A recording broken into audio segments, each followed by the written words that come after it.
Assalamualaikum warahmatullahi wabarakatuh. Baiklah, di sini saya akan menceritakan tentang kepemimpinan sang pencerah kaum Hawa, Nyai Ahmad Dahlan.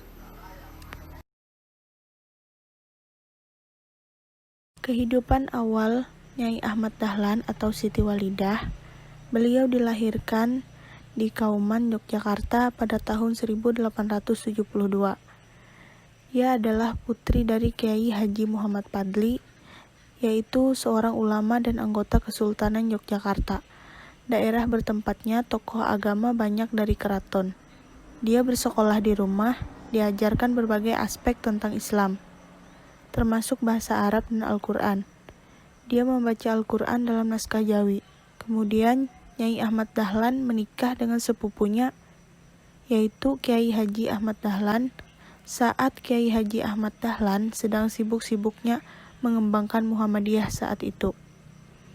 Nyai mengikuti suaminya dalam perjalanan, namun karena beberapa pandangan Kiai Haji Ahmad Dahlan tentang Islam dianggap radikal, pasangan ini kerap kali menerima ancaman. Misalnya sebelum perjalanan yang dijadwalkan ke Banyuwangi, Jawa Timur, mereka menerima ancaman pembunuhan dari kaum konspiratif di sana.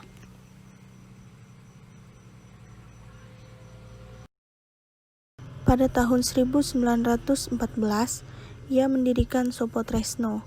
Dia dan suaminya bergantian memimpin kelompok tersebut dalam membaca Al-Quran dan mendiskusikan maknanya.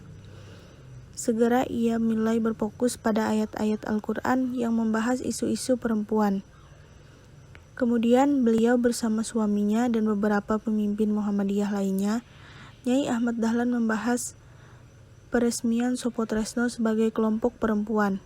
Menolak proposal pertama, Fatimah, mereka memutuskan mengganti nama menjadi Aisyah, berasal dari nama istri Nabi Muhammad, yakni Aisyah.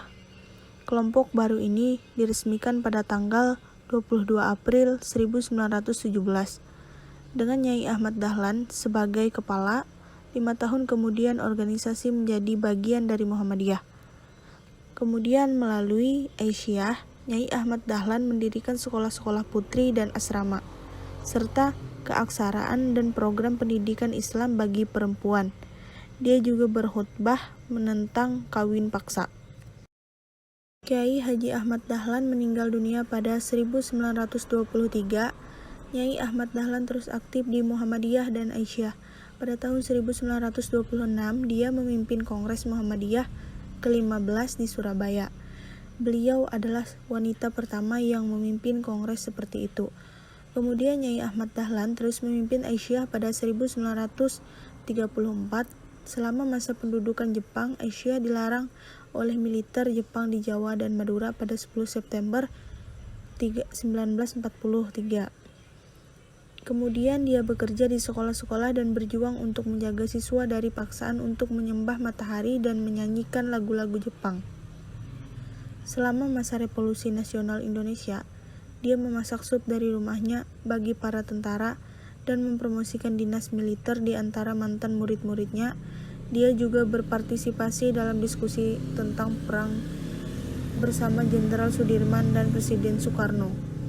Kemudian Nyai Ahmad Dahlan meninggal pada pukul 1 siang pada tanggal 31 Mei 1946 dan dimakamkan di belakang Masjid Gede Kauman, Yogyakarta. 4 jam kemudian, Sekretaris Negara Abdul Ghaffar, Menteri Agama Rasidi mewakili pemerintahan pada saat pemakamannya.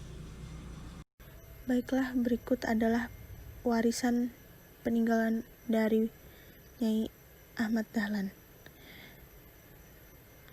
Pertama, pada 10 November 1971, Nyai Ahmad Dahlan dinyatakan sebagai pahlawan nasional Indonesia oleh Presiden Soeharto, sesuai dengan keputusan Presiden nomor 42 /TK tahun 1971. Ahmad Dahlan telah diangkat sebagai pahlawan nasional 10 tahun sebelumnya. Penghargaan tersebut diterima oleh cucunya, yaitu Muhammad Wardan. Dia telah dibandingkan dengan pembela hak perempuan Kartini dan gerilyawan Cut Nyak Din dan Cut Nyak Meutia. Kemudian dalam film Sang Pencerah yang dirilis pada tahun 2010 dan disutradarai oleh Hanung Bramantyo, Nyai Ahmad Dahlan diperankan oleh Zaskia Adiameka, sementara Ahmad Dahlan diperankan oleh Lukman Sardi. Kemudian pada tahun 2017, kisah hidup Nyai Ahmad Dahlan diangkat ke film Nyai Ahmad Dahlan. Dalam film yang disutradarai oleh Ola Atta Adonara tersebut, Nyai Ahmad Dahlan diperankan oleh Tika Bravani, sementara Ahmad Dahlan diperankan oleh David Chaki. Pada kehidupan pribadi Nyai Ahmad Dahlan, beliau memiliki 6 orang anak dari Kiai Haji Ahmad Dahlan. Terima kasih, sekian tentang cerita Nyai Ahmad Dahlan.